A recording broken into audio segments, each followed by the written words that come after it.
السلام علیکم ورحمۃ اللہ وبرکاتہ۔ خواتین حضرات، آج میں لے کر آئی ہوں ماہ سفر کی 9، 10 اور 11 تاریخ کا بہت ہی زبردست اور پاورفل عمل۔ ماہ سفر کی 9، 10 تاریخ کا پر اثر سورۃ اخلاص کا عمل ہے، جو عمل سفر کے ماہ میں کرنے سے اللہ تعالیٰ آپ کو کسی کا محتاج نہیں کرے گا اور اللہ تعالیٰ آپ کو بیماری اور آفتوں سے محفوظ رکھے گا۔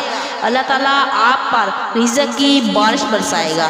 سورۃ اخلاص جو ہے اللہ کے خزانوں سے لینے کا ذریعہ ہے۔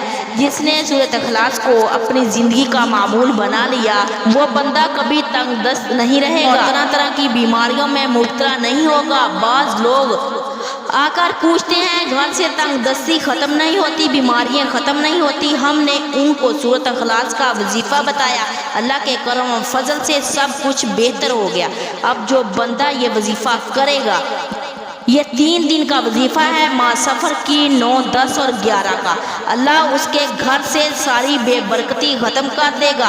اللہ تعالیٰ اس کو کسی کا محتاج نہیں کرے گا۔ سورۃ اخلاص وہ سورت ہے جس کے بارے میں نبی اکرم صلی اللہ علیہ وسلم نے فرمایا، اس کو 1 مرتبہ پڑھیں قرآن کے تیسرے حصے کے برابر ثواب ملتا ہے، 2 مرتبہ پڑھیں تو قرآن کے دوسرے حصے کے برابر ثواب ملتا ہے، اس کو 3 مرتبہ پڑھیں تو پورے قرآن کا ثواب ملتا ہے۔ اللہ تعالیٰ نے اپنا تعارف اس میں کروایا ہے۔ جب مشرکین مکہ آپ صلی اللہ علیہ وسلم سے پوچھتے اللہ کا تعارف کیا ہے، تو آپ صلی اللہ علیہ وسلم سورۃ اخلاص کو پڑھ کر سنایا کرتے تھے۔ مزید ایسی معلوماتی ویڈیو کے لیے ہمارے چینل کو سبسکرائب کریں اور زیادہ سے زیادہ شیئر کریں۔ جزاک اللہ خیرہ۔